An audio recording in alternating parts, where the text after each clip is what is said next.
A construtora Araújo Simão atua no mercado imobiliário há 22 anos, criando empreendimentos que trazem solidez, seriedade e profissionalismo.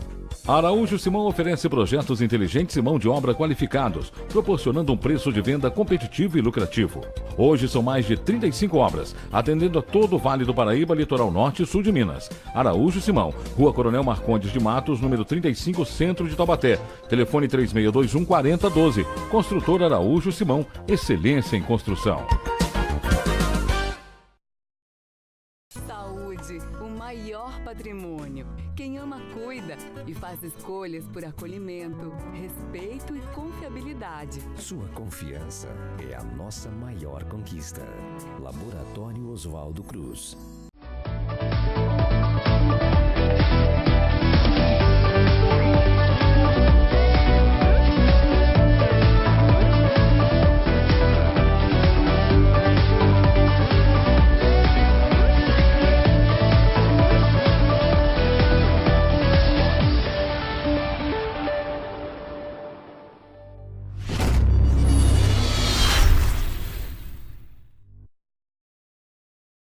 Programa Bate-Papo com Francisco Eiringue, nesta sexta-feira, dia 3 de agosto de 2018. E estamos recebendo aqui, ao vivo, o vice-presidente estadual do PT, Gilmar Tato, pré-candidato ao Senado pelo PT, numa dobrada com o Suplicy. E mais a pré-candidata Júlia Martins. Bom dia, boa noite, agradeço pelo convite de estar aqui para a gente conversar um pouquinho e mostrar esse momento que a gente está passando, né, e falar um pouquinho do futuro, porque o futuro está nessas eleições, né, porque a gente está passando por um momento muito difícil no país. Boa noite. Obrigado por estar aí com a gente. Boa noite, Chico. Um prazer estar aqui conversando com você, conversando com os telespectadores. Um prazer estar aqui com a Júlia. Uma grande esperança nossa para a Câmara Federal, uma pré-candidata a deputada federal. Tem toda a condição de fazer a diferença lá. A juventude precisamos de renovação para valer, mas também renovação que tem ideias que possa pensar a juventude e tudo que a juventude tem sofrido com esse desemprego, com essa questão da violência, com essa falta de qualidade da educação no Brasil. Como você falou, eu sou pré-candidato ao Senado, eu e o Suplicy, nós estamos percorrendo o estado inteiro, renovam 2/3 esse ano, né? Termina o mandato do Aloysio Nunes, que não é candidato, e da Marta, que não sabe ainda se é candidato ou não. O que nós temos que debater nesta campanha, e eu acho que é isso que a população está mais sofrendo, é a questão do emprego, né? Emprego. Fizeram a reforma trabalhista e o golpe foi em função disso, para desregulamentar o mundo do trabalho. Você vê que após a reforma trabalhista há uma migração de quem era CLTista, portanto pessoa física, há uma migração para ser pessoa jurídica. O que significa isso, Chico? Deixou de depositar o fundo de garantia, o 13º, férias proporcional, o vale transportes, diminuição da massa salarial, 13 milhões de pessoas desempregadas. Eu estou achando que você está falando bonito, para mim isso chama-se subemprego, né?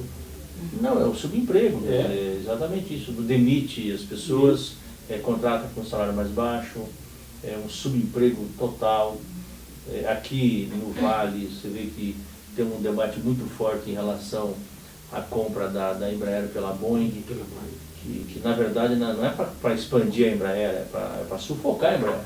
Você vai pegar aquele núcleo da inteligência da Embraer, mandar para os Estados Unidos e depois sucatear a Embraer, né? É isso que estão fazendo, estão querendo privatizar também a Eletrobras, toda a política de saneamento privatizar. Para as 4 distribuidoras. Né? Exatamente, quer dizer, o próprio Arquivo Guarani estão querendo privatizar, o nosso pré-sal estão fazendo leilões com preço criminoso. Então, é por isso que o Lula precisa voltar. Nós temos nosso candidato, Luiz Marinho, que é governador, que tem uma experiência vasta como prefeito de São Bernardo, foi ministro do Lula. Então, nós estamos com uma chapa boa, né? Taubaté, a região, está bem representada pela Júlia. A chapa está boa, de deputados federais, estaduais. Então, a gente também está bastante animado. Nós vamos registrar a candidatura do Lula no dia 15 de agosto em Brasília. E vão estar delegações, não só do Brasil, do mundo inteiro, e esperamos que o povo esse ano escolha realmente de quem está do lado dele, porque o golpe que fizeram com o Brasil, com o PT, com a Dilma, e foi criminoso, e as consequências estão aí, né? Desemprego, falta de crescimento, aumento da desigualdade social. E é por isso que a gente está fazendo essa pré-campanha. O motivo você falou da cassação do impeachment da Dilma, né? A pedalada fiscal. A pedalada fiscal no Brasil, acho que a primeira foi em 1500, nunca mais parou, né? Veja, arrumaram um subterfúgio para derrubar, mas na verdade foi para tirar a Dilma, para tirar o PT, mas na verdade para vender nossas riquezas. Para vender nossas riquezas. Foi exatamente isso. Por isso que eles estão fazendo a toque de caixa, né? Inventaram isso, que na verdade manobra contábil que sempre foi feita para fechar as contas de final de ano. Como você mesmo disse, todos os governos fazem isso, né? De você antecipar a receita ou deixar de passar a receita para empresas, Petrobras, outras empresas. Isso são manobras contábeis que sempre foram feitas e que o próprio Tribunal de Contas sempre aprovou, viu como... Engraçado que manobras fiscais para garantir, inclusive, investimento na área social. Então, mas foi um escândalo que fizeram. Foi. Um escândalo e um golpe. E o povo percebeu, né? O povo percebeu como foi um golpe de processar o Lula e prender o Lula, né? O Lula é um preso político, o povo percebeu e por isso que o povo não abandonou o Lula, né? O Lula hoje está em primeiro lugar nas pesquisas e quer o presidente. O PT também não vai abandoná-lo. Nós vamos escrever o Lula em função disso. E a gente quer que a justiça dê o direito do Lula a ser candidato. É só isso. E o povo escolha quem que ele quer realmente como próximo presidente da República. Tem duas coisas, né? A gente sempre está falando em reforma tributária, está falando em reforma política, está falando em reforma... Mas e a reforma do judiciário? Tem que fazer, né? Nós estamos refém disso, né? Olha, um dos temas que eu tenho trabalhado é que nós precisamos fazer uma reforma do Estado. Certo? O que significa essa reforma do Estado? Você precisa pegar todo esse entulho que fizeram em relação à reforma trabalhista. Então, você pegar a reforma trabalhista, a reforma da tributária, reforma do Ministério Público, reforma do Judiciário, da Polícia Federal, dos tribunais, órgãos de controle, tudo isso que acaba não funcionando, e quando funciona, funciona contra o povo brasileiro, e muitas vezes, para emperrar o próprio crescimento do Brasil e a geração de emprego, e quando funciona, funciona contra o mais pobre, tá certo? Nós temos que fazer uma reforma profunda, e não vai ser com lei ordinária que nós vamos fazer isso. Nós temos que fazer uma constituinte exclusiva sobre isso, entendeu? Inclusive, esses contratos, esses leilões, essas riquezas que estão sendo vendidas atualmente e que colocam em risco a nossa soberania, como estão fazendo com a Embraer, como a Eletrobras que estão fazendo, como estão fazendo em relação à Amazônia e também à base de Alcântara, nós temos que chamar uma constituinte exclusiva, tá certo? Ou uma constituinte exclusiva em relação a isso, e em relação à reforma trabalhista, de imediato um plebiscito revogatório. O Lula já tem dito isso, entendeu? Então, eu acredito que não mais como lei ordinária, até porque o próximo Congresso, por mais que a Júlia se eleja deputada federal e o PT aumente sua bancada, eu me elejo senador, o Suplicy e outros, nós não vamos ter maioria no Congresso Nacional. É muito difícil. Então, a eleição, a organização e a mobilização dos setores organizados do povo, do campo e da cidade, não termina em outubro. Ela tem que continuar. Mas é evidente que a gente muda a pauta política do país, com a eleição do Lula, com a eleição do Marinho. Não vai ser mais a discussão sobre perda de direitos, a redução de gastos sociais, a reforma de previdência, acentuar a reforma trabalhista. Não é isso, mas não vamos discutir mais isso. Vamos discutir assim, manutenção de direitos e reverter os direitos que foram tirados e ampliação de direitos. E como que você faz, que políticas que você cria para o Brasil voltar a crescer. Da onde você tira os recursos, taxação das grandes riquezas, buscar recursos do Fundo Soberano para poder investir na geração de emprego, alavancar a economia, fazer com que a Petrobras possa realmente alavancar a economia, fazer com que o refino do petróleo aconteça aqui no Brasil efetivamente, o conteúdo nacional que era 70% era feito no Brasil, hoje não tem mais conteúdo nacional. Então, usar o Banco do Brasil, a Caixa Econômica, como potencial de alavancar a nossa economia. A Caixa Econômica está preparada para ser privatizada também. Né? Não, mas esse é um processo. Quer dizer, não é que eles entregam a Embraer, entregam a Eletrobras, privatiza o saneamento. É um processo. Estão privatizando em pedaços a Petrobras, e depois vem a Caixa Econômica, depois vem o Banco do Brasil, e vai entregando tudo. Não é que tudo que tenha, que caracteriza ou que tenha um mínimo de solidez e que possa dar garantias para o privado e lucro, por que eles querem privatizar a Previdência? Fazer a reforma da Previdência? É para pegar esta camada, esses recursos que tem na Previdência, que são bilhões, que depois é distribuído inclusive para o trabalhador, para passar para os bancos privados. Sim. É para isso que eles querem, certo? Então, é o setor privado, a Previdência privada, pegar esse quinhão relacionado a esses recursos que giram em torno disso, entendeu? Então, tem os bancos por trás disso. Esse é um dos motivos em relação à Previdência. Então, por isso que tem que estancar. O Lula precisa voltar urgente para estancar esses crimes que eles estão fazendo com o Brasil. São muitos desafios, eu acho, que tem pela frente. Chico, primeiro agradecer mais uma vez o espaço aqui da TV Cidade, o pessoal que sempre acompanha. Agradecer ao Gilmar por ter vindo. A gente fez questão de trazer o Gilmar aqui na TV Cidade para conversar com vocês, para conversar com os telespectadores, porque isso que o Gilmar falou ele é fundamental, e o Vale do Paraíba não está isolado das consequências que estão acontecendo em todo o país, das consequências desse golpe. Aqui no Vale, viu, Gilmar, a gente tem uma quantidade de desemprego absurda. E como é reflexo em todo o país, os jovens e as mulheres estão na maior camada dos desempregados hoje aqui na nossa região, em Taubaté.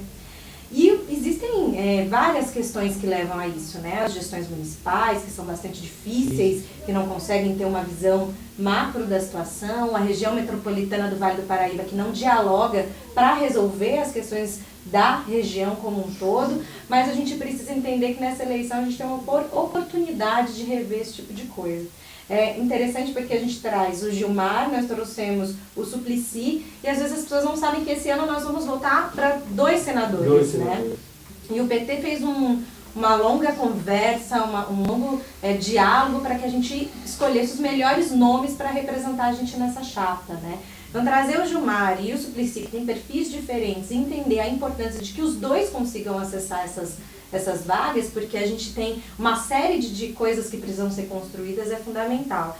Isso é uma coisa, para a população entender que é diferente, que a eleição para Senado muda, né, de acordo com as gestões. E a gente está aqui, viu, Gilmar, com demandas bem específicas da nossa região, e eu acho que o desemprego é o que mais bate na porta da casa das pessoas. Eu tenho rodado o Vale do Paraíba inteiro, o litoral norte, e o que as pessoas conversam com a gente precisamos trazer o Lula de volta, porque na época do Lula a gente não estava passando as dificuldades que a gente está passando hoje. O Chico debate muito isso aqui. Nunca se ganhou tanto, né, como na época do Lula. Nunca. Acho que tem uma série de coisas. O Vale do Paraíba, por exemplo, é uma região universitária. Nós temos a Univap, nós temos a Unital, Taubaté tem uma universidade que é uma autarquia municipal, mas que cobra preços altíssimos. E isso precisa ter um debate em Brasília para que a gente consiga rever o modelo de gestão da universidade, para que a gente consiga ter tornar a Unital uma universidade acessível para a população, né? Hoje, da forma como ela está, ela afasta, ela não tem, as pessoas não conseguem acesso a ela. Então, toda essa pauta depende de que a gente tenha boa representação, tanto no Senado quanto em Brasília. Sem contar que a gente avança, eu queria até que o Gilmar falasse um pouco mais, para um negócio que a gente chama que é o tal do plebiscito revogatório, né? Eu queria falar sobre o plebiscito, mas eu quis bloquear. Porque entra na questão da reforma trabalhista, né, Gilmar? Então, o plebiscito regulatório é em função da reforma trabalhista. Nós, como destruiu a consideração da lei do trabalho, nós temos que e realmente o mundo do trabalho ficou totalmente desguarnecido e está prejudicando milhões de brasileiros, e o único jeito de você resolver isso é revogar essa legislação, tá certo? Porque você vê que os sindicatos deixaram de ter seu papel, não tem mais a intermediação do sindicato. Hoje, quando um trabalhador ele é mandado embora, a rescisão ela ele é não feita... precisa nem fazer a homologação no sindicato. É evidente, olha a força, qual que é a força do trabalhador junto ao empregador? É evidente que é desproporcional, tá certo? O trabalho intermitente é uma aberração, tá certo? Você usa a força do trabalho no momento de pico, depois você joga fora como se fosse um bagaço, né, de laranja, quer dizer, suga, e depois não precisa mais, quer dizer, ele fica fazendo o que nesse intermediário dessas horas livres, como se não fosse um ser humano. A questão a força do sindicato, quando o empregado entra com uma ação, ele se sente injustiçado, ele entra com uma ação contra a empresa, se ele perde, ele é obrigado a pagar as custas do outro lado, quer dizer, é uma coisa totalmente absurda, que não tem sentido isso mais. Então, são coisas, a pejotização que eu falei. E fizeram questão de tirar a renda, né,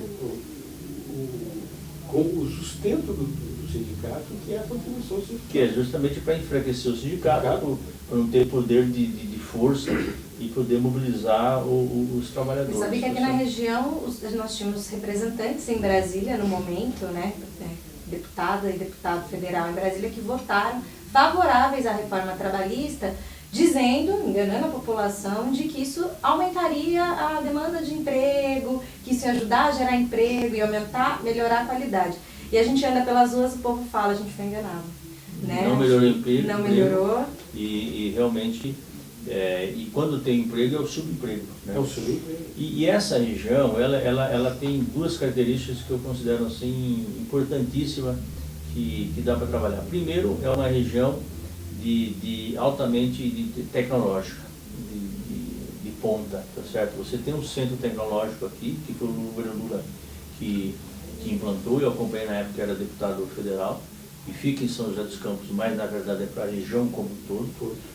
Você tem empresas altamente tecnológicas, por exemplo, um emprego qualificado, que é fundamental, e ao mesmo tempo é uma região que tem uma vocação do ponto de vista do turismo cultural, ecológico, que é fantástico.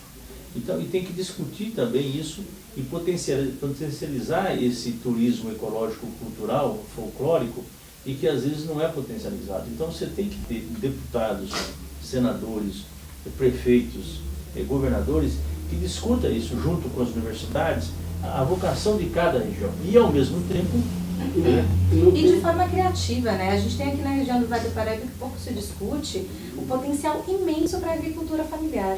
Né? Existem muitos trabalhadores rurais que produzem uma alimentação saudável, orgânica, mas que não conseguem ter inserção nesse mercado direto, justamente por conta de uma exploração de alimentos que vêm aí envenenados e tal. Então, se a gente souber pensar sobre isso... Você foi visitar o sítio do Pica-Pau Amarelo antes de vir para a entrevista? Eu vi inclusive a charrete do Mazzaropi lá.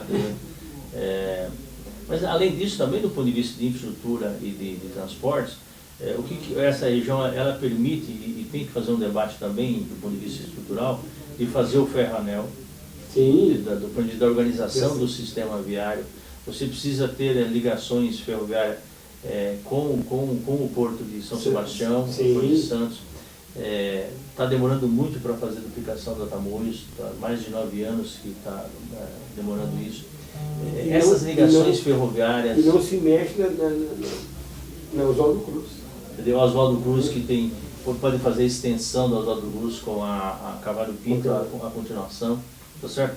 Então, tudo isso, você pode desenvolver essa região do ponto de vista macro e de geração de empregos, porque o grande problema para você trazer empresas, e mesmo as empresas crescerem e se desenvolverem e ampliarem, a infraestrutura é fundamental.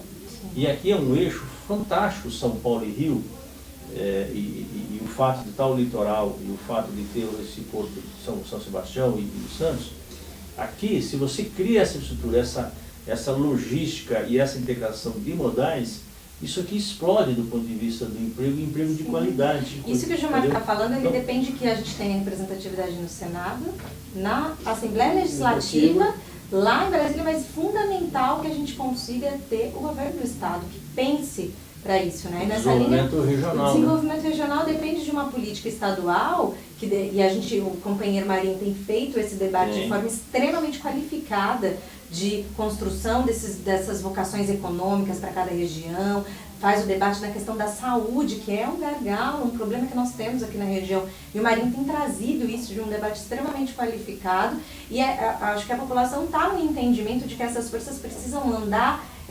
juntas, precisam se conversar, e essas políticas precisam ser pensadas de uma forma estratégica. É isso que o PT está se propondo. Então até pode, tendo representação, pode ser uma cidade turística, né? Pode ser uma cidade... Polo regional turístico. Polo regional turístico. Você está a 45 km de Campos do Jordão, 94 de Ubatuba, das melhores praias do Brasil. Do centro... Não, próximo de São Paulo e próximo do Rio. Você tem tudo. E todo o turismo também religioso, né? E a questão do 40 quilômetros de Aparecida, 45 de Guará, e a gente fala muito da nossa localização, né? Que a gente né? está perto de grandes espaços, mas o turismo de Taubaté, especificamente, é muito pouco explorado. Nós temos uma quantidade de cachoeiras que é pouquíssimo explorado, nós temos um turismo rural, com capelas, com prédios históricos, nós temos um turismo industrial, o CTI, tudo que deixou de riqueza arquitetônica, isso tudo está sendo ruído pelo tempo, não tem investimento, a universidade não tem investimento para trabalhar com pesquisa nessas áreas. Nós não temos sequer um curso de turismo na Universidade de Taubaté que possa ajudar a construir uma mão de obra qualificada para isso. Eu, prefeito de Taubaté, por 1 minuto, né? Você tem 1 minuto e tem a caneta para fazer uma vez só. Né? Como engenheiro, eu saio da figureira, saio lá de cima das figureiras e chego em Quiririm com um trem. Não precisa nem ser o BRT. Você pode fazer o trem. Quiririm, uma das principais colônias italianas gastronômicas que tem no estado de São Paulo. Você sai ali da Imaculada com as figureiras que manda pavão para o mundo inteiro, né? Que manda artesanato único para o mundo inteiro. Você sai dali e chega em Quiririm, que é o centro gastronômico, é a imigração italiana que está lá, tem a festa de Quiririm, uma das mais famosas. Já foi muito importante, né, hoje em dia. Mas já está na 38ª edição. Então, e junto aqui você monta as estações pequenas, né? Aí no sítio do Pica-Pau Amarelo, aqui no Marco Zero, que é aqui na Praça do Epaminondas, no Parque do Itaim, você faz isso aqui um centro turístico. Desde que tenha diálogo com o povo, né? Você sabe quando fizeram a concessão das ferrovias, não permitiram que as concessionárias que pudessem usar para o transporte de passageiros e para turismo. Então você tem um espaço ocioso na ferrovia, as concessões foram feitas para o transporte de cargas. E é evidente que o trilho fica lá, um espaço ocioso por muito tempo, tá certo? Durante o dia e a noite. E aí não permite que se use para transporte de passageiro e para o turismo. Então isso a gente tem que rever, inclusive. porque é uma coisa mais absurda do mundo do que fizeram, da maneira que fizeram essas concessões. E nós temos que, além de rever isso, você tem que reformar aquelas que não estão sendo usadas das ferrovias e também ampliar tanto para efeito de transporte de passageiros como para transporte para a questão do turismo. Quer dizer, explorar essa questão, e nada melhor que você fazer de via trem. O mundo inteiro faz isso.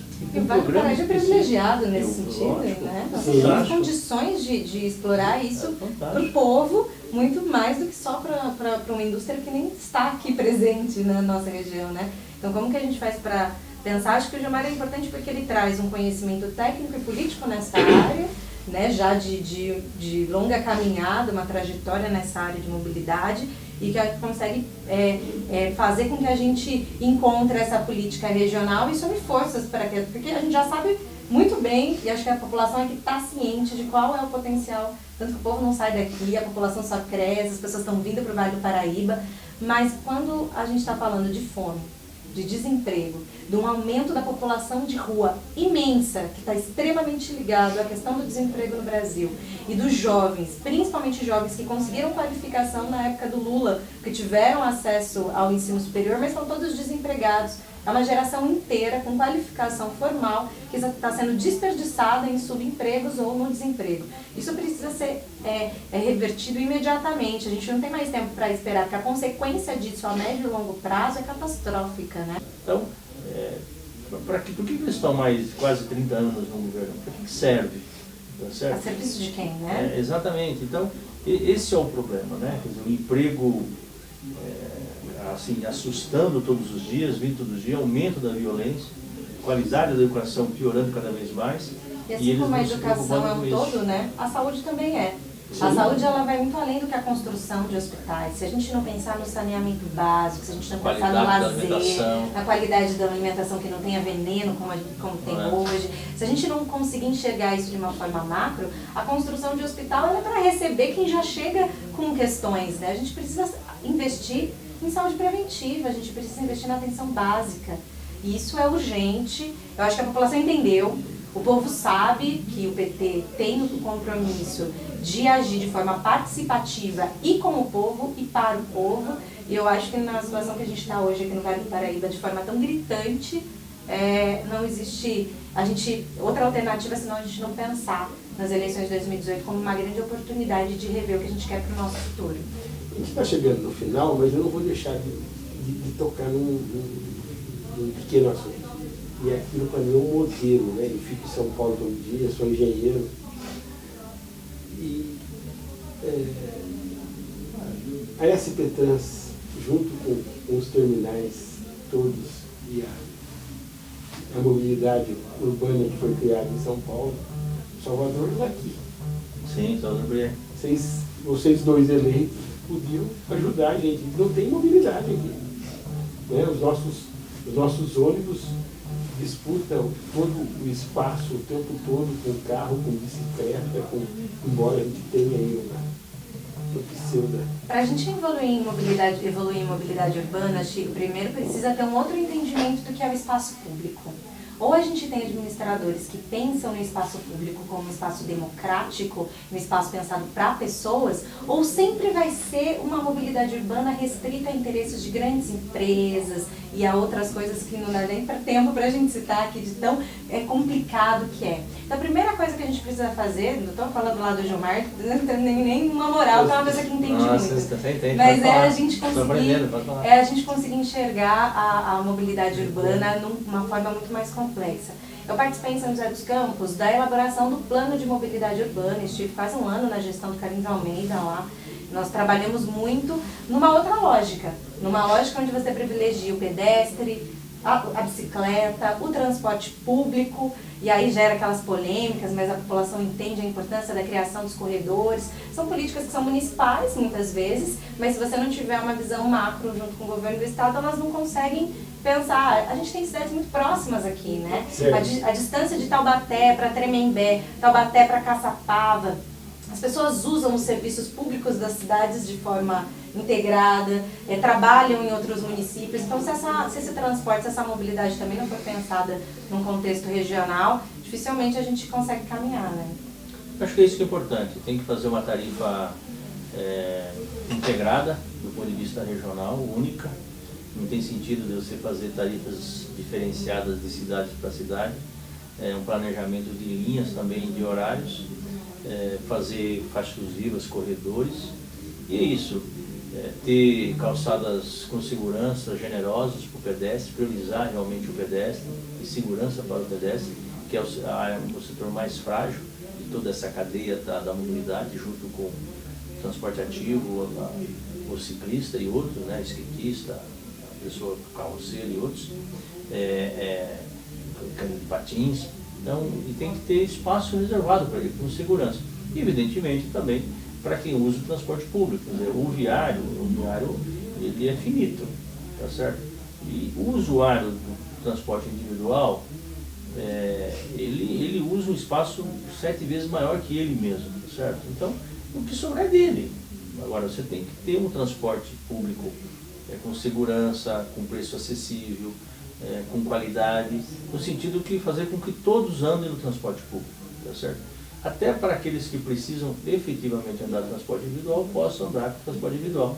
Do contrário, se não fosse isso, se todos forem optar por usar o transporte individual, trava a cidade, que é o que está acontecendo. Então, nós temos que incentivar cada vez mais o transporte público. É preciso ter coragem. E aí precisa fazer corredor de ônibus, BRTs, VLTs, fazer faixas exclusivas. O legado que vocês deixaram em São Paulo foi maravilhoso, né? Eles diminuíram a viagem de ida, a viagem de volta. Quase que eu fico com o cabelo branco. Mas foi... Uma pena que chegou o Dória depois e conseguiu piorar os índices de mortalidade no trânsito. Ele aumentou, isso é bem lembrado. Ele mexeu nas marginais, ele aumentou, de novo, ele aumentou a velocidade das marginais, aumentou o número de mortes. Infelizmente, nós reduzimos 35%, estávamos cumprindo a meta da ONU, ele assumiu, aumentou, e voltou a aumentar o número de mortes e acidentes na cidade de São Paulo. E eu recebi uma notícia essa semana, no meio da semana, nós fizemos a 50 km por hora na cidade de São Paulo, né? Londres estava a 50 km por hora e Londres diminuiu de 50 para 32 km por hora. Para vocês terem uma ideia, para diminuir ainda mais, e lá é 1,5 morte por habitantes. Em São Paulo deve estar hoje a gente em torno faz de 7 mortes em São Paulo por e habitante. eles fazem um pedágio, né? Eles cobram até em casa. Em São Paulo está 7 por habitantes, que é um dos menores índices do Brasil. Em Londres está 1,5, 2. E mesmo assim eles diminuíram para 32 km por hora. E em São Paulo tem essa grita. Mas aí a gente não se preocupa com a vida. Mas foi um trabalho fantástico que vocês deixaram. Salvador, você, enfim, O Salvador PT, ajudou muito lá. Ele é do engenheiro competente, uma pessoa que ajudou muito a administração na SP Trans, articulado com a CT, com todo o sistema de transporte, com as duas secretarias. Ele é uma pessoa bastante competente e ajudou muito a cidade de São Paulo. E a gente fez um lindo trabalho lá. Eu quero deixar nos finalzinhos parabéns para a Júlia, né? Sobre vocês entraram no Ministério Público, né? Sobre a gente está com duas questões junto com a Defensoria Pública e com o Ministério Público aqui em Taubaté. Primeiro, dialoga muito com a questão regional, que o prefeito de Taubaté expulsou 24 crianças com necessidades especiais, com deficiência da Escola Madre Cecília, porque elas não estavam com a residência aqui na cidade. Então, justificando que ele não tinha obrigatoriedade de arcar com as despesas dessas crianças, ele expulsou de um dia para o outro, sem diálogo, sem adaptação, sem um sistema gradativo e principalmente desrespeitando a região metropolitana do Vale, que poderia trabalhar na criação de convênios entre os municípios e tal. Isso é uma questão que a gente tem atuado, a gente entende que é uma ação, uma atitude desumana. A gente tem crianças com síndrome de Down, com autismo, que estão fora da escola hoje, graças a essa medida do prefeito e do dia para a noite. E com relação ao aterramento das piscinas, a gente vai exigir investigação do Ministério Público, lesou o patrimônio público da cidade e comprometeu o lazer em bairros importantes que precisam ter esse olhar. Então, o Ministério Público deve fazer essa investigação e nós não vamos sossegar até entender, cobrar os laudos técnicos que justifiquem esse aterramento, né? O Salvador Courier tem, e a bancada do PT na Assembleia Legislativa, dado suporte para que a gente consiga encontrar os mecanismos jurídicos para entender toda essa situação, e a gente espera que exista um mínimo de diálogo do poder público com a população. Não dá para aceitar que a situação continue do jeito que está. O PT de Taubaté está bem empenhado nesses assuntos. PT também representado. E a Câmara Federal vai fazer a diferença. Vai. E brigar lá também. Obrigado, Chico. Obrigado. Eu que agradeço. Obrigada, Chico. Obrigada, gente. Um abraço a todos. A construtora Araújo Simão atua no mercado imobiliário há 22 anos, criando empreendimentos que trazem solidez, seriedade e profissionalismo. A Araújo Simão oferece projetos inteligentes e mão de obra qualificados, proporcionando um preço de venda competitivo e lucrativo. Hoje são mais de 35 obras, atendendo a todo o Vale do Paraíba, Litoral Norte e Sul de Minas. Araújo Simão, Rua Coronel Marcondes de Matos, número 35, Centro de Taubaté. Telefone 3621 4012. Construtora Araújo Simão, excelência em construção. Saúde, o maior patrimônio. Quem ama, cuida e faz escolhas por acolhimento, respeito e confiabilidade. Sua confiança é a nossa maior conquista. Laboratório Oswaldo Cruz.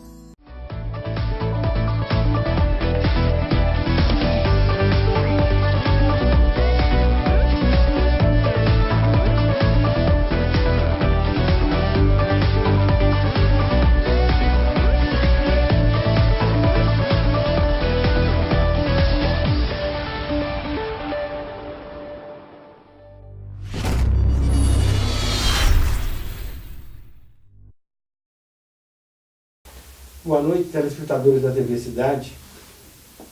Tenho a honra de receber aqui uma pré-candidata a deputada estadual, né, pelo Partido Rede, partido da Marina Silva, que vem aqui para conversar com a gente um pouquinho, contar das expectativas e o que ela pensa, né, nesse Brasil problemático que nós temos.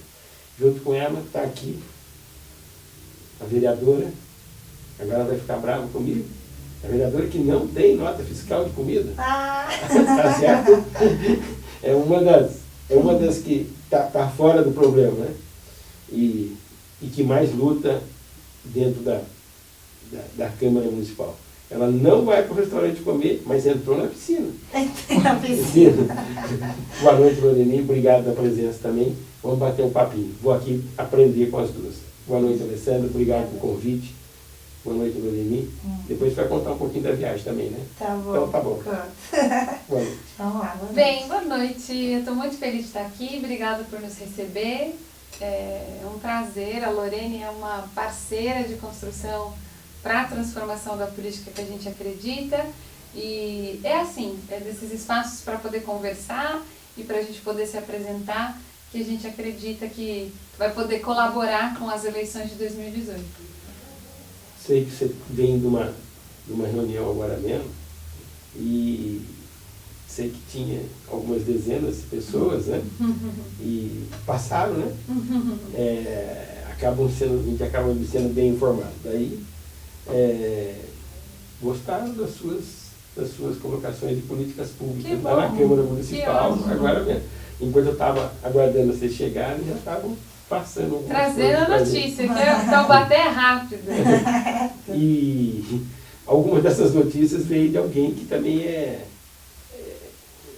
chata, assim, sistemática, né, com essas coisas, né? Que é a Francine estava lá. E convidada pela Loreni e gostou de você. Que bom, sorte a minha. Ela, vou deixando aqui, aproveitando para deixar um abraço, né? O Adilson Figueira estava lá, que fez várias perguntas. Meu pai, que é seu fãzão. Seu pai, né? Mandando um abraço para o Serjão. Então, disse que uma tia sua. Aí falaram para mim que tinha uma senhora, não conseguiu lembrar o nome, mas era uma que se juntou com você através da campanha, a Inês, que eu nem conhecia. Só gente boa. Tá vendo? Eu não estava na reunião, mas tá chegou tudo. A informação chegou antes que a gente aqui na TV. Alessandra, 32 anos, nascido em Mogi. Sim. Mogi que é um problema, né? Ali tudo pertinho, né? Politicamente é um desafio. Ali você tem Jundiaí, você tem o boy, né? Que é o... Nomes históricos bastante conhecidos. E é muito bom fazer política lá, fácil, tranquilo. O que você espera disso? Sim. Bem, eu nasci e fui criada na cidade de Mogi das Cruzes e tenho 32 anos agora, como você bem disse. Eu sei que vocês devem estar dizendo assim, nossa, só 32 anos. Parece que tem menos. A minha família não é uma família política, ninguém nunca na minha casa foi candidato e, como toda família comum brasileira, política nunca foi um assunto no nosso almoço, no nosso churrasco no final de semana. Eu descobri a política no meu dia a dia.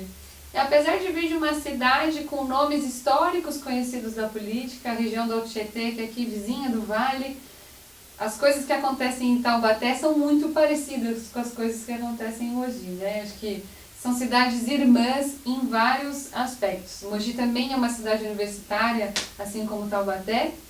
E como vocês podem viver aqui no dia a dia, não é fácil fazer uma construção política para alguém que não nasceu do espaço tradicional da política, não tem um sobrenome político, mas o que eu acredito, e muitas pessoas que estão comigo, dezenas dessas que estavam numa reunião agora há pouco aqui em Taubaté, é de que tudo que a gente quer assistir na política nessas eleições é renovação. E renovação é votar em quem nunca foi eleito antes. É o que a gente mais escuta hoje. Vou votar em quem nunca foi nada. Quero votar em quem nunca foi candidato. Não, ou então, também o contrário. Não vou votar, vou fazer churrasco, vou para a praia, vou usar a piscina. Não aguento mais. Né? É isso. E a conversa de inspiração que a gente quer fazer é para que as pessoas que querem votar branco e nulo, elas votem por alguém que nunca foi eleito. Porque quando a gente escolhe se omitir da nossa posição política, a gente acha que está escolhendo não participar. Mas a omissão também é um jeito de participar. Vídeo que aconteceu na capital, na cidade de São Paulo, nas eleições de 2016. A gente teve um prefeito eleito no primeiro turno, mas o número de votos brancos e nulos seriam o suficiente para disputar o segundo turno com o então prefeito eleito. O governador de Tocantins, que acabou de ser reeleito agora, que foi cassado, você viu com quanto? Exatamente. A porcentagem de votos que ele foi eleito. Né? Ínfima a votação. É isso. Agora, o telespectador de casa, uma menina de 32 anos, daqui fazendo política, mas que enfrenta lá. Às vezes a gente fala Mogi, as pessoas não ligam os nomes, né? Então é bom lembrar. Você tem Valdemar Costa Neto, Jojade, Bertagnoli, isso para não citar muitos, né? Você quer atualizar. Mas eu sei que, imagino que você sofre e vindo do Rede. Pois é, a Rede é um partido novo que vai disputar as eleições estaduais e federais pela primeira vez. É um partido que não tem nenhum envolvimento em escândalo político e que garante que pessoas como eu e como você, que não fazem parte dos esquemas de corrupção, tenham o direito de se candidatar. É para mim um lugar saudável para poder defender os valores que eu acredito. É um lugar onde eu tenho liberdade para poder denunciar aquilo que está errado e defender exatamente aquilo que eu acredito que seja que precise ser feito de certo. O Rede vem com chapa completa, você vai estadual. Eu vou deputado estadual. E como é que está essa chapa de vocês? De candidatos. Nós temos sim uma chapa completa para deputados estaduais e deputados federais. A gente vai ter uma candidatura ao Senado, que pela primeira vez na história do estado de São Paulo é uma chapa composta por 3 mulheres. E a gente vai ter uma candidatura ao governo do estado em coligação com o PMN, que vai ter exatamente, o Partido da Mobilização Nacional, que vai trazer um representante que, assim como eu, também ainda não ocupou um cargo público. O que a gente mais quer oferecer para a sociedade é a chance de fazer renovação. E não é só uma renovação, é uma renovação com qualidade.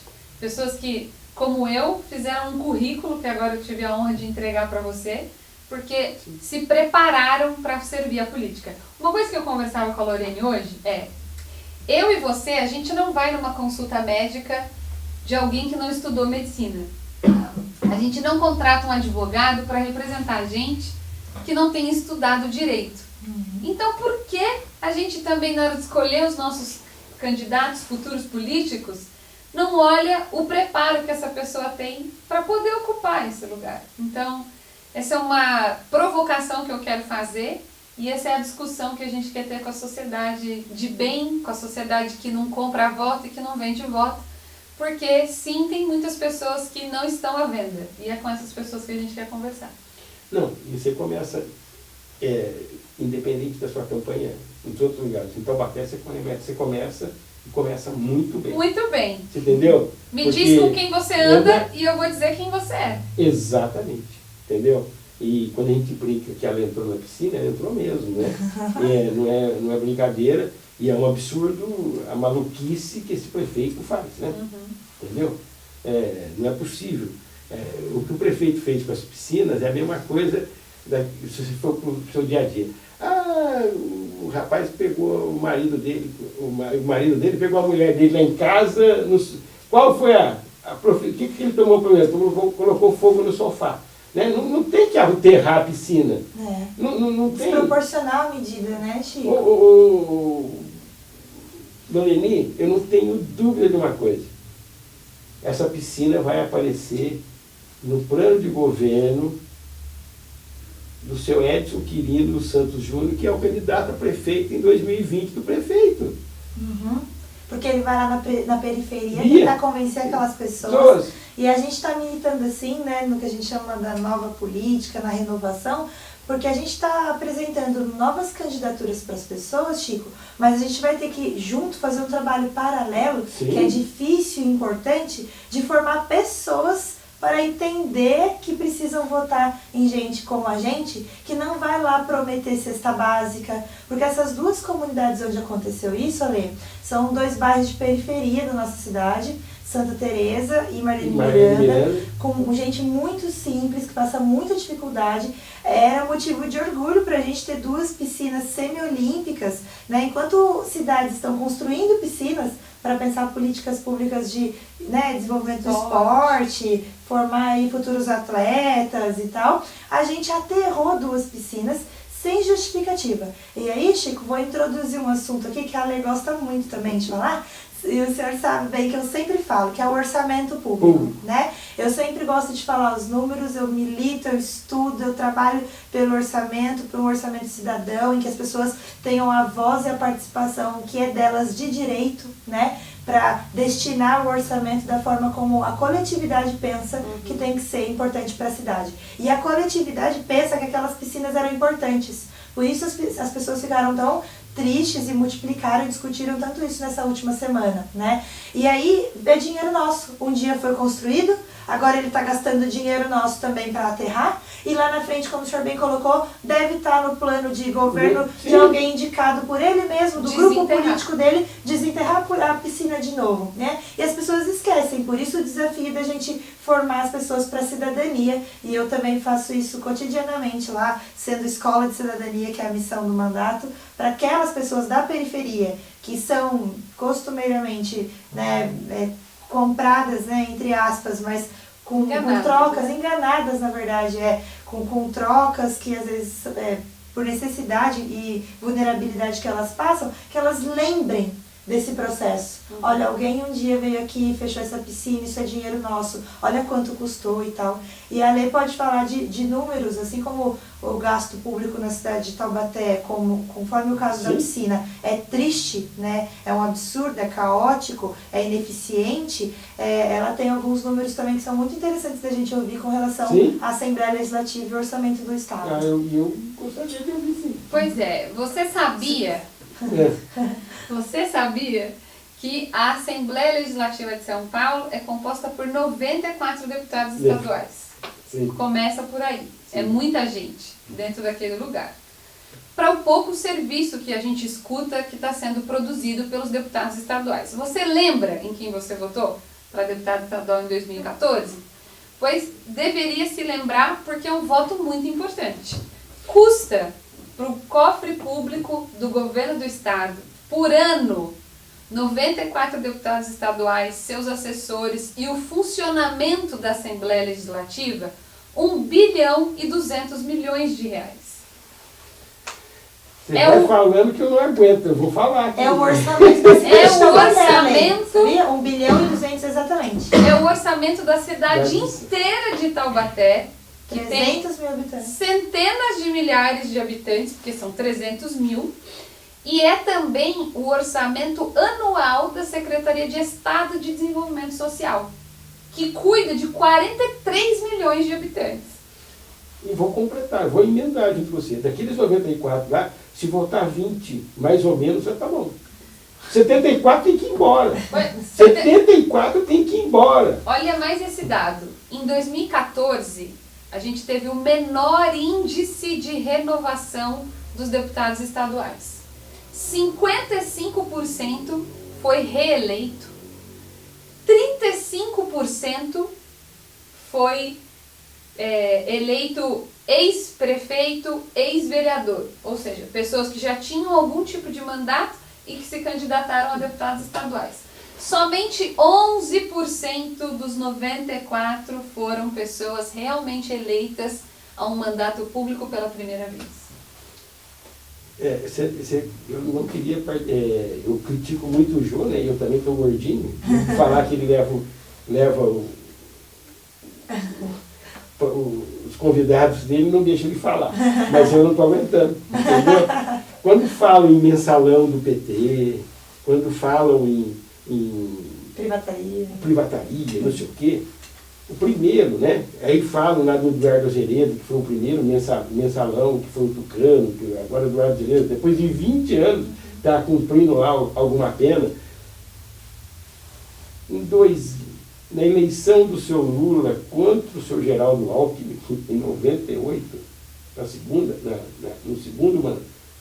eleição, na reeleição do Lula, que o Geraldo Alckmin foi, a Companhia de Transmissão de Energia Elétrica Paulista, que é a Transmissão Paulista, que só para vocês terem uma ideia, 93% da energia consumida no estado de São Paulo hoje está na mão da Colômbia e 37% da energia consumida no Brasil está na mão dessa mesma empresa, e eu trabalho lá, é uma empresa maravilhosa, mas eu não estou discutindo a privatização, mas estou discutindo a forma que foi feito. Esses mesmos deputados que receberam, que não podia, estava na Constituição, estava dentro do PED, do Plano Estadual de Desestatização, que não podia ser privatizada a transmissão, que era estratégica. Esses mesmos deputados que estão lá, muitos deles estavam lá e que receberam a Loreni, que hoje é vereadora, sabe, daquelas sessões de noite lá, que começou na calada da noite e aprovou tudo a toque de caixa, assim, e nós estamos aí. O papel do deputado estadual é fiscalizar o governador e opinar sobre o orçamento público do estado de São Paulo. Sim. Eu tenho produzido vários vídeos de 1 minuto para compartilhar esses números, compartilhar esses dados no meu Instagram e no meu Facebook, Alessandra Monteiro SP. Então, segue a gente lá, dá uma olhada no Facebook, porque essas informações todas que a gente está falando aqui, elas estão registradas lá em pequenos vídeos, porque se tem uma coisa que eu tenho certeza, é que se todo cidadão no estado de São Paulo tiver informação sobre o que faz um deputado estadual e quanto dinheiro público é responsabilidade desse deputado de fiscalizar, a gente vai dar mais valor para deputado estadual e não vai mais aceitar votar nas mesmas pessoas e votar branco ou nulo. A gente vai escolher fazer diferença. Sim, tem que escolher. É isso. Ele decide. O poder do voto está nas minhas mãos e nas mãos de cada um de nós. Isso não está nas mãos de mais ninguém. Está nas nossas mãos fazer isso. Aliás, o TSE, né? Pelo menos isso ele tem feito. Ele mostrou uma campanha digna, né? Está tentando mostrar. A população precisa enxergar isso também. E não se abster, né? Mas participar, que é o grande desafio. A gente entende que às vezes é racional a não participação, considerando que espaços de decisão compartilhada, por exemplo, decidir o futuro do orçamento, acabam sendo momentos assim, né, para inglês ver, você vai lá, participa, não tem resultado nenhum, isso desmotiva as pessoas, né, a participação no orçamento do Estado, mas começa na cidade, a gente não sente que o nosso poder de participação é efetivo, que o que a gente propõe, horas, a gente tem um prefeito que não escuta a nossa vontade de não fechar a piscina, né, e é uma decisão arbitrária e injustificada, que também não dá para ser questionada na justiça, porque não é uma ilegalidade, ele tem o poder, né, discricionário, eu não, mas a população de Taubaté em geral, que também não foi com a maioria dos votos, é o que a gente falava aqui, porque muita gente votou branco, nulo, também não votou, escolheu e deu o poder e a autoridade a ele de tomar essas decisões, então é por isso que a gente precisa pensar bem, né, em quem a gente está dando esse poder de decisão, de escolher se fecha uma piscina ou não, como gasta o orçamento do governo do Estado, se dá para a Assembleia Legislativa manter os deputados o mesmo dinheiro que faz todo o trabalho de desenvolvimento e inclusão social do Estado, né, e que às vezes é maior do que outras secretarias, enfim, a gente precisa participar, gente. Com certeza. É um desafio, né? Você faz parte do Renova BR. Isso. Conta um pouquinho para gente. Claro. O Renova BR é uma iniciativa que foi lançada esse ano no Brasil para formar novos líderes públicos. Sabe por quê? Se eu perguntar para a Lorene, se eu perguntar para você, de onde vão vir os próximos líderes do Brasil? A gente não tem uma escola ou um espaço onde essas pessoas estejam sendo preparadas. Elas têm vindo majoritariamente das mesmas famílias. 40% do Congresso Nacional tem o mesmo sobrenome de outros políticos um dia já eleitos. A mídia nacional também. A mídia nacional também. Eu não vejo mal quando um filho assume um legado do seu pai. Mas eu vejo muito mal quando eu tenho a democracia sendo tomada por oligarquias familiares. Sim. Aí eu tenho muito problema. Porque aí a gente não está vivendo mais um sistema Vai democrático. embora essa sala. A gente... Você vai abandonar esse programa, vai embora. Não vai não, a universidade fala a verdade. A gente tem, na minha opinião, hoje É um que você não tem sistema... rei na sua cidade, aqui tem rei. A gente tem rei. Aqui tem rei. Aqui é uma Sesmaria, né? Sesmaria de Taubaté. Eu tenho um nome que eu chamei para isso, que é a filiocracia. Boa, boa. Então, para você poder ocupar o lugar da política, dentro dessas regras, você precisa ser filho de alguém. E eu sou filha da Dona Maria e do Sr. Laércio, e eles nunca foram políticos. E o que a gente quer fazer é dar uma colaboração. E o Renova quer fazer isso. Quer treinar pessoas sobre como funcionam as campanhas, como se organiza para disputar as eleições. E ele selecionou o ano passado, entre mais de 4 mil inscritos, 130 líderes dos 27 estados da federação, e eu sou a liderança de Mogi das Cruzes, na região do Alto Tietê, que vai se candidatar a deputada estadual e que está aqui se apresentando também em todo o território do Vale do Paraíba, porque são cidades irmãs, e uma coisa que funciona para Mogi, com certeza funciona para Taubaté, porque a gente tem exatamente a mesma cultura e os mesmos históricos de construção para a política.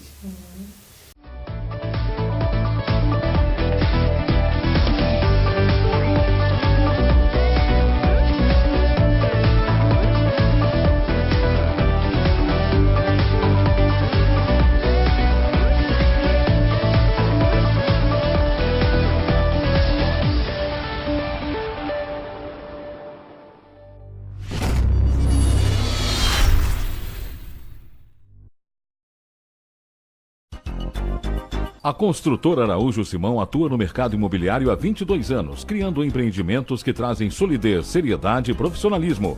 A Araújo Simão oferece projetos inteligentes e mão de obra qualificados, proporcionando um preço de venda competitivo e lucrativo. Hoje são mais de 35 obras, atendendo a todo o Vale do Paraíba, Litoral Norte e Sul de Minas. Araújo Simão, Rua Coronel Marcondes de Matos, número 35, Centro de Taubaté. Telefone 3621-4012. Construtora Araújo Simão, excelência em construção. Saúde, O maior patrimônio. Quem ama, cuida e faz escolhas por acolhimento, respeito e confiabilidade. Sua confiança é a nossa maior conquista. Laboratório Oswaldo Cruz.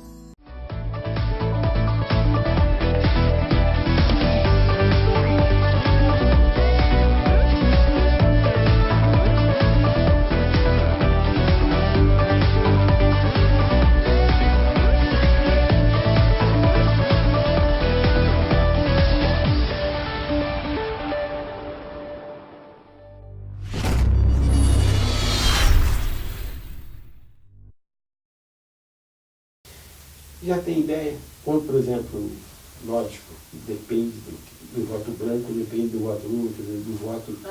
Mas vocês têm uma conta, por exemplo, uma ideia no estadual, quanto no rede, pela coligação, o que vocês estão... A gente precisa de muito voto. Eu não posso pedir o voto ainda, mas com certeza Sim. Você que está me assistindo, grava esse rosto, grava esse nome, Alessandra Monteiro. E os milhares que você pode convidar.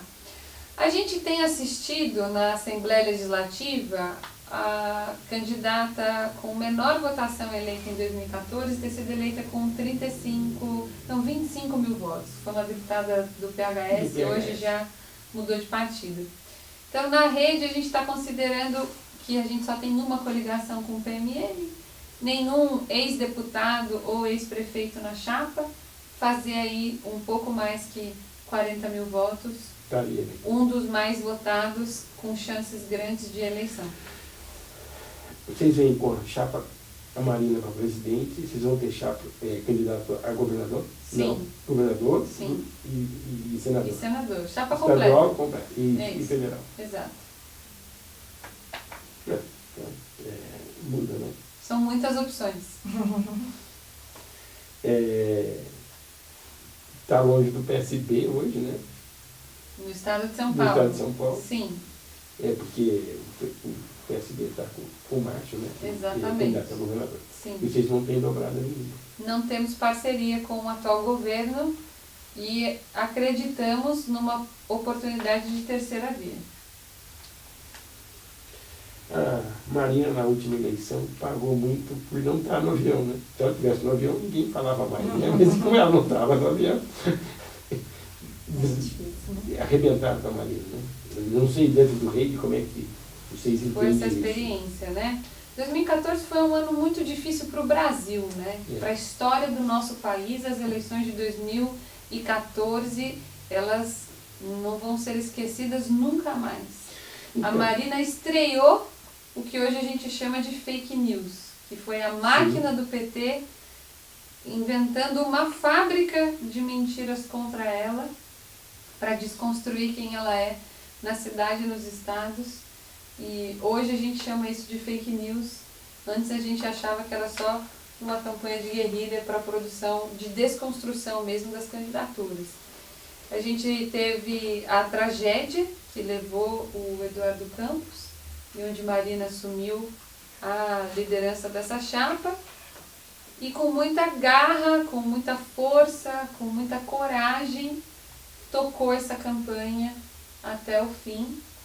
Sobreviveu à máquina de ataque do PT, que depois veio a revelar para nós que tinha tanta mágica no tempo de televisão, porque eu queria morar no programa do PT em 2014, de tão perfeito que era o Brasil que eles estavam anunciando durante a campanha, que é o que para nós, na nossa opinião, foi o maior escândalo de corrupção já visto e investigado na história do país, né? A gente viu que a desgraça que aconteceu com a Petrobras e as maiores construtoras civis do Brasil eram o plano de fundo daquilo que a gente assistiu na eleição de 2014, que foi uma campanha de mentira, né? Nem a candidata reeleita e o seu vice poderiam ser considerados inocentes daquilo que aconteceu nas eleições de 2014. Vê que o candidato do PSDB, o Aécio, logo em seguida também ia ser desmascarado e investigado sobre todos os envolvimentos em esquemas de corrupção que até hoje estão sendo julgados. Então, que campanha que foi a de 2014, né? E aí eu tenho esperança de que a gente possa viver alguma coisa diferente em 2018. E a Marina volta, candidata à presidência da República, hoje pela Rede Sustentabilidade, e que Deus abençoe o Brasil e a gente viva uma campanha onde as pessoas fazem o debate. Com verdade, com proposta, com o sonho de Brasil que a gente quer. A primeira eleição, né, com fundo partidário, eleição pública, né, com dinheiro público. Primeira eleição com fundo eleitoral, né? com essa desgraça chamada fundo eleitoral. Porque não me bastasse o fundo partidário, que é o meu e o seu dinheiro, sustentando os partidos políticos do Brasil, que são mais de 35, eu não sei para que tanto partido, porque não tem tanta ideologia para isso. Sim. E agora a Câmara Federal inventou o fundão eleitoral, que é mais um tantão de dinheiro para garantir que eles possam ter dinheiro para sustentar suas campanhas. E aí... Tem os 30% feminino para isso, né? Ainda que se reserve 30% desse dinheiro para a candidatura feminina. As pessoas, quando olham para essas práticas políticas, algumas ainda incorrem no risco da discussão: eu sou de direita, eu sou de esquerda, mas os partidos de esquerda têm mais fundo eleitoral, mais fundo partidário, mas os partidos de direita é quem tem. Olha, eu não quero saber quem tem mais fundo partidário e mais fundo eleitoral. Eu quero saber quem vai discutir o Brasil para frente. Porque essa discussão polarizada de direita e de esquerda está levando a gente para a autodestruição. Eu quero saber quem tem ideia e proposta para levar o país para frente.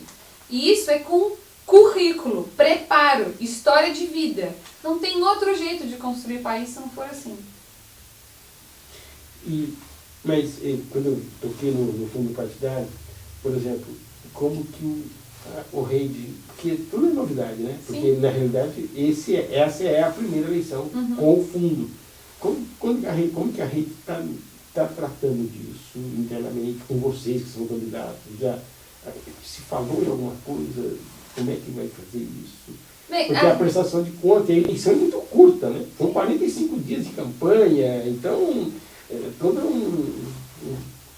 uma problemática, uma discussão, né? A rede tem um dos menores fundos partidários junto com o Novo. E eu não vou usar dinheiro de fundo partidário nem de fundo eleitoral para fazer campanha. Tá. Eu não aceito o dinheiro do fundo eleitoral e do fundo partidário. Tá. Ainda que o dinheiro do meu partido seja pequeno, por menor que seja, eu não quero esse dinheiro. Então a minha campanha não vai ser feita com o dinheiro público. Eu acredito que tem muito mais pessoas que não venderam seus votos e que não vão vender os seus votos porque querem uma boa alternativa do que pessoas que querem vender os seus votos. E é com essas pessoas que eu quero conversar. Porque para mim, quando um deputado candidato gasta milhões de reais em uma campanha, sim, sendo que durante 4 anos de salário de deputado ele não vai ganhar de volta o dinheiro que ele gastou para ser eleito, a conta não bate. Você pode pedir um megafone da Lorene emprestado. Pois é, eu tenho vereadoras como a Lorene, que eu tenho o prazer e a honra de andar aqui em Taubaté, que tem um megafone. Então eu posso pedir emprestado o megafone da Lorene para eu poder te encontrar no semáforo de Taubaté, aqui na praça pública, para compartilhar as minhas ideias. E pode parecer utopia, pode parecer só sonho, mas isso aí eu quero voltar aqui depois do dia 7 de outubro para contar para vocês que é possível e que sim, tem muito mais gente do que eu e você a gente pode imaginar que prefere uma candidatura que não depende do dinheiro público, do fundo eleitoral, para poder se apresentar nas eleições. Eu sempre pensei que nem você.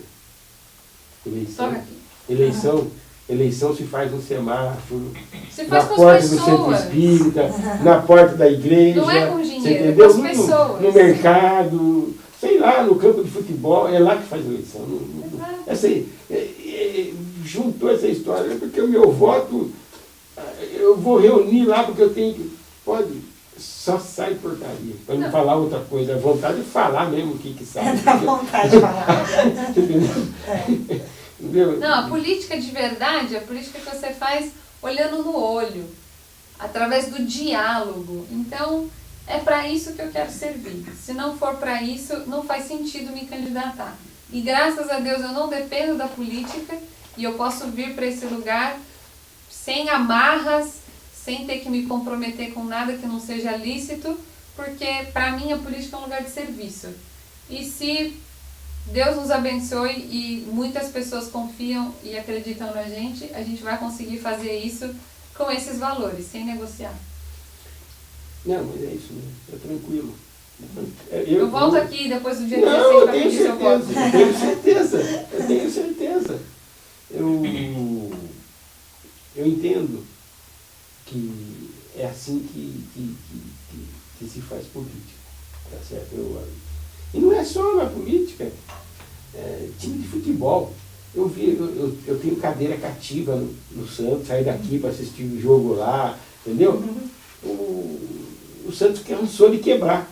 Não existe alguém nesse país que já quebrou mais do que o Santos. Toda vez que quebrou, ele lembrava que ele lembra que tem a base. Ele já lançou Juari, não estou nem falando de Pelé. Ele lançou Juari, lançou Rubens Feijão, depois ele lançou Neymar com Ganso, depois Robinho com Diego, e sempre saiu da base, quer dizer, e custava quanto? Daí jogava contra time que ganhava, que a folha de pagamento era 5 milhões e os 11 aqui, mais os reservas, dava 200 conto de folha, né? Quer dizer, então, sabe? Aí inventava bicicleta, não sei o quê. Criatividade, né, na campanha. Entendeu? É isso contra o dinheiro daqueles poderosos e que investem esse valor, como a Lei falou. A gente tem criatividade, pega o megafone, vai pra rua, faz currículo, as pessoas e dá certo. Não, a gente trabalha com transparência. Você quer falar comigo? Pode anotar meu telefone. 11 97779 1800. Que a gente não tem o que temer, a gente não esconde das pessoas. Sim. E se tem uma coisa que as pessoas mais desejam é ser próxima do deputado estadual e do deputado federal. Porque essas historicamente são pessoas que estão longe, que você só vê na foto, na placa. Não, eu quero ser aquela pessoa que está perto das pessoas, com quem elas conseguem falar. Porque o papel é representar. Não é ser uma estrela, um famoso distante da cidade. Isso não faz sentido. Isso mesmo. Tem tudo para ir. Vai dar certo. Sua convenção já foi? Já foi. Já foi. A candidatura foi homologada nesse último sábado. No último sábado. Já tem um monte, até dia 5 tem vários partidos. Tem outras nacionais acontecendo. Não existe possibilidade de juntar mais nenhum partido aí, né? No estado de São Paulo, não mais. Tá. E a nível nacional, a Marina ficou só com o PMN também? Até o próximo final de semana, muitas novidades podem vir. Podem vir. A convenção nacional é no próximo sábado e domingo, lá no Distrito Federal do Brasil. Você vai? Estaremos lá. Você queria falar um pouquinho não do seu plano de trabalho, mas alguma coisa que você cumpre, embora seja oficializada já. Que causas vou disputar a eleição? Bem, eu tenho claro para mim que sou aluna da escola pública, que não é automático para um aluno que se forma na escola pública ter a oportunidade de ir para a universidade ou até de conseguir imediatamente o primeiro emprego. Então, a principal pauta que eu quero trabalhar quando eleita deputada estadual é sobre o novo ensino público estadual. As nossas escolas estaduais estão a cada ano mais abandonadas e os alunos estão a cada dia no ensino médio mais desmotivados. Sim. No estado de São Paulo e no Brasil, a gente é obrigado a estudar as mesmas coisas que todos os outros alunos da escola. Então, no Brasil, você não tem opção. Quando você se matricula no ensino médio, você vai estudar 13 matérias obrigatórias. Você gosta mais de matemática e eu de português, a gente vai ter que estudar as mesmas coisas. Nem no Iraque, nem na Arábia Saudita, nem na África é assim que as coisas acontecem. Até nesses países difíceis, no ensino médio, o aluno tem a opção de escolher algumas matérias com o qual ele se identifica mais, com o qual ele tem mais curiosidade, que está mais próximo da sua vocação. Então, a reforma do ensino médio aqui no estado de São Paulo é essa proposta de lei e de política pública que muda o ambiente da escola, para que eu e você, a gente tivesse a chance de fazer o ensino técnico, que hoje é separado do ensino médio. Você cursa o ensino médio e depois você corre de trás de ter a vaga do ensino técnico, que é o que te dá mais chance de ter o seu primeiro emprego. Então, por que a gente não traz o ensino técnico para dentro do ensino médio? A gente vive hoje num estado onde 30% dos jovens que têm idade para estar na escola estudando ensino médio está fora da escola. Porque precisa trabalhar para ajudar a sustentar a família, porque aquilo que ele está estudando na escola não faz sentido nenhum e é desinteressante para o futuro que ele quer ter. Tem novas profissões surgindo. Quando eu dou palestra em escola hoje, eu pergunto para as pessoas assim, para os alunos, o que você quer ser quando você terminar a escola? O que você quer fazer? Eu escuto coisas que nem eu falava quando eu tinha 11 anos. Eu quero ser youtuber, eu quero ser blogueiro, eu quero produzir vídeo, eu quero ser fotógrafo. Tem um aí, ó, na sala tem. Tem um blogueiro aqui no nosso estúdio. Isso são novas carreiras, isso são novas profissões, porque sim, tem muita gente profissional de comunicação usando mídia social. Só que a nossa escola está atrasada, ela não prepara o nosso jovem para essas novas oportunidades. Então é sobre isso que eu quero mais trabalhar. Ainda sem esquecer que segurança pública é um assunto muito importante e eu tenho uma causa, que é a causa da minha vida, que é combater o abuso infantil. O estado de São Paulo é representante de 20% das denúncias feitas através do Disque 100 em situação de abuso. Crianças em situação de abuso são crianças muitas vezes em situação de violência doméstica, de abuso sexual, de exposição a situações como essa. E porque a maior parte das pessoas não sabe que no Brasil o ato sexual com menor de 14 anos é crime. Não vem pra mim com essa história de foi com consentimento, mas quis, não quis. Não importa. É crime. A legislação garante isso, um ato criminoso. Só que a gente não tem um sistema de segurança que cuida desse menor. A gente não tem uma cultura de conscientização para denunciar esse tipo de crime. Então, eu quero combater esse tipo de crime e proteger as nossas crianças. Porque eu entendo que se você quer saber como um Estado cuida das suas pessoas, você precisa olhar para como ele cuida das suas crianças. E aí você vai conseguir enxergar como esse Estado cuida dos homens, das mulheres, das famílias e dos idosos.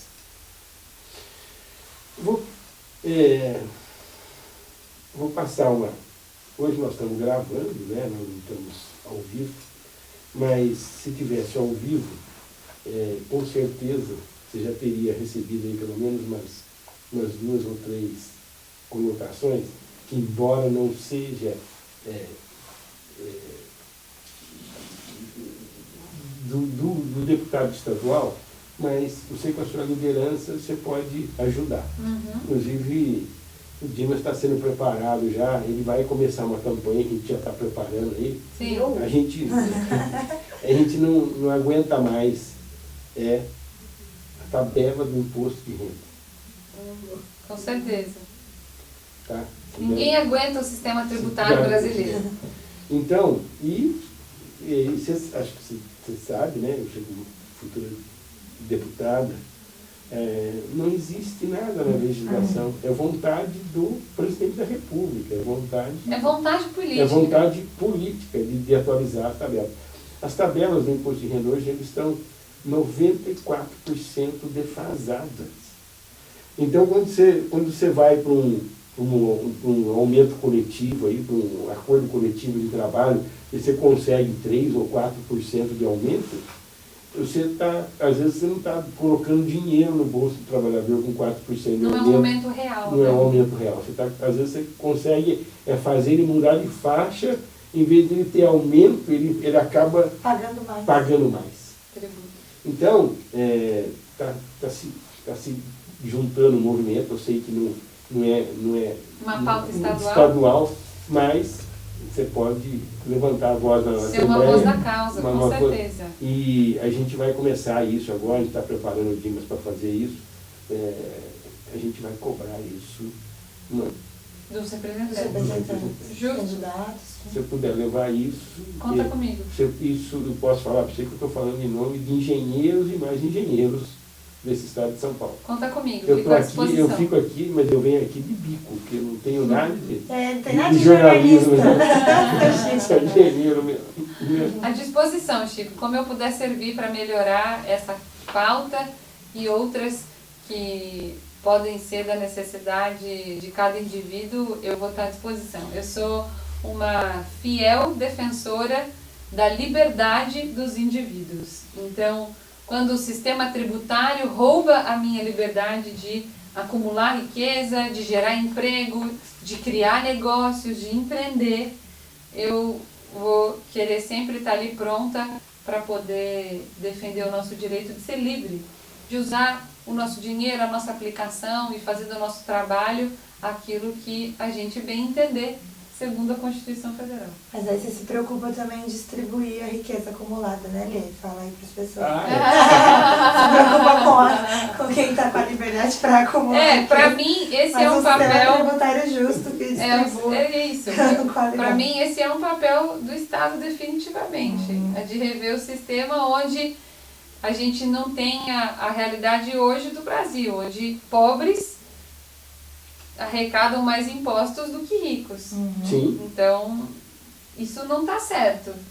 Então, qual que é a medida equilibrada para que todos colaborem tributariamente e o Estado possa continuar fazendo o seu papel de construir a política pública, que é aquilo que precisa beneficiar o todo, sem que a gente lesione aquele mais vulnerável, o que menos tem capacidade de gerar renda. Então, acho que definitivamente a reforma tributária é uma coisa importante para respeitar o direito do indivíduo, seja ele rico, pobre, branco, preto, que mora na Zona Sul ou na Zona Leste, todos precisam ter a garantia da sua liberdade, que é o que faz um país ser próspero, ser desenvolvido e ser sustentável. Posso te agradecer, né, eu que agradeço, pelas Chico, prazer é enorme. Por tudo que a gente colocou. Sexta-feira, você está no ar. Dimas não atrasando nada, terça-feira está no YouTube, né? Dimas vai trabalhar direitinho. Sexta-feira está no YouTube. E tem um monte de interação, viu, Lê? Pro Chico, a galera no Facebook fica lá, ó. Se a gente estivesse ao vivo, ele ia estar mesmo, então, cheio de perguntas e tal. É demais. Mas vocês podem mandar perguntas pro meu telefone, pro meu e-mail, pro Facebook, pro Instagram. Então, na TV Cidade, a gente responde. Na TV Cidade, eles mandam tudo. A gente vai fazer uma divulgação. Depois nos bastidores aí. O Dimas vai levar isso e a gente vai dar uma divulgada nisso. Contem comigo. Fico e muito depois agradecida. vamos combinar para você voltar uma outra hora e volta. Vamos fazer um churrasco lá na sua casa. Perfeito. Pode ser também. Mas não deixe por conta da minha filha e por conta da Loreni, porque elas fazem. A gente come pizza. Não chama. Não chama. Não chama.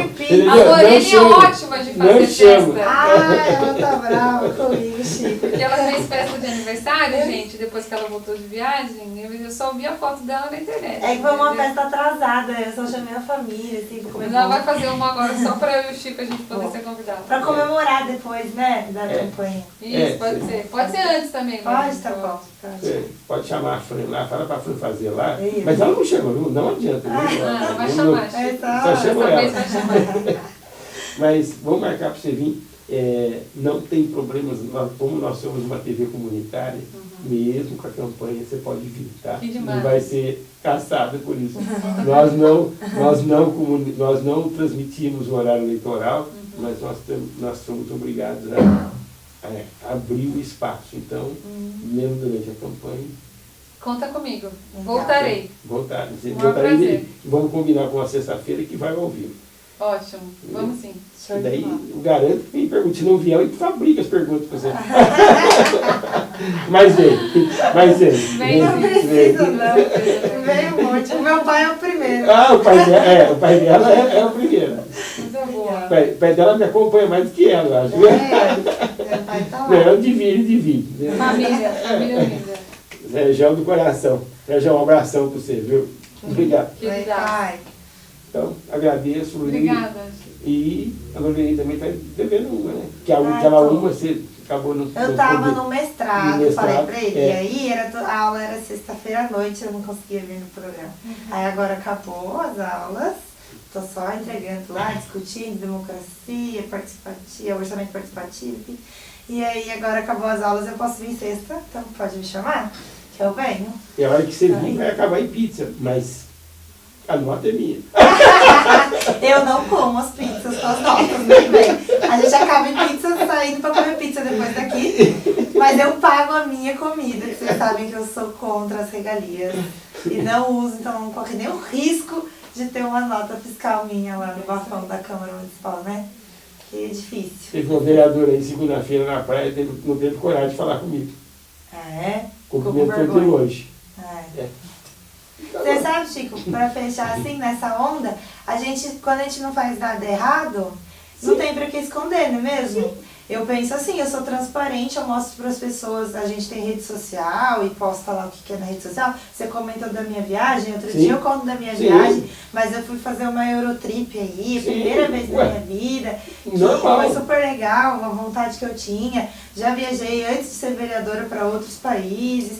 E agora dessa vez fui lá e tal. E postei foto no Facebook, porque qual o problema? Fui viajar com meu dinheiro, nas minhas férias, não faltei às sessões, né? No meu recesso, me planejei, me organizei, eu e meu marido. E aí eu fiquei sabendo, Chico, parece que o prefeito falou da minha viagem numa inauguração de obra. Porque tem vereadora que tá lá na Rússia. Uma semana depois estava ele também em outro país tirando férias, só que ele não conta pra ninguém. Né? As pessoas tem que ser tudo escondido. Você liga na prefeitura, cadê o prefeito? Foi o dia da piscina. Liguei para procurar uma resposta, a dignidade de algum homem ou mulher que tivesse a coragem de responder para a população qual a motivação daquele ato e tal. Mas não teve um. E ninguém também capaz de falar, olha, o prefeito está de férias, quem está respondendo pela prefeitura é o vice-prefeito. Liguei quase 30 vezes no celular do vice-prefeito, tá tudo registrado, printei o meu celular. E aí, porque aí tem gente que acha que fez aquilo para aparecer. Foi o último ato, assim, foi o último ato que eu recorri para tentar chamar a atenção, mesmo, literalmente, né, de alguém da prefeitura para respeitar aquelas crianças ali que estavam chorando e se manifestando contra o aterro daquela piscina que era importante para elas. É a única piscina que crianças daquele bairro tinham a capacidade de ver, às vezes, na vida delas. Elas não frequentam clubes, elas não têm acesso à piscina de outra forma, não vão à praia. Lorene, sabe o que acontece? É que o alvará para tampar ou para aterrar uma piscina é fácil. O difícil é o habites de prédio. Mas nós temos algumas coisas para contar de alguns prédios. E o pessoal tem que saber que eu sou engenheiro, né? Que eu sou diretor do sindicato dos engenheiros. Então, nós temos problemas de prédio aí, umas permutas, umas coisas que nós vamos ter que contar. Vai tremer a cidade. Vai tremer. Tá bom? Isso mesmo. Eu não sei. Obrigado para vocês. Obrigada, e conheçam a Lê nas redes dela e tudo mais. Maravilhosa. Segue a gente. E ali volta ao vivo. Nós vamos volta ao vivo. Tá bom? Um abraço a todos. Até a semana que vem. Até.